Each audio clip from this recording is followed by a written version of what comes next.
Hi there. Today I'm going to show you how to change the language settings on your Epson XP-422. Now this is nice and simple, it can be done from the printer itself using nothing but the buttons you can see here. Now I've got the printer set to English, but if you have it set to a different language you don't want it in, you can hopefully use this as a guide for the button presses. I'll try and count every single step so you know exactly what to press, even if the language is completely indecipherable to you. So, you're going to want to be on the main screen of the printer with this symbol for copy shown on screen. If you're not here already, just press the home button to be returned there.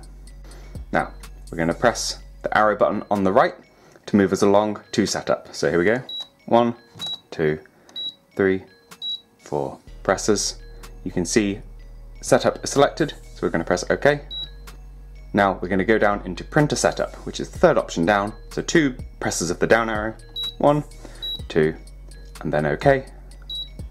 Now, as you can see here, language is the 4th one down. So 3 more button presses.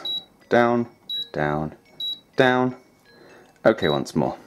Now, I've got English selected already. You might find yourself in a different part of the list, but as you can see, it's the very top option. Pressing up takes us all the way down to the bottom. So that'll hopefully orient you to where you need to be. Just press up till you get there, or down until it flicks you back to the top. Press OK, and you're done. It's as simple as that. So, I hope you found this video useful. If you have, please do let me know with a like. If there's anything else you'd like to know, please do let me know down in the comments.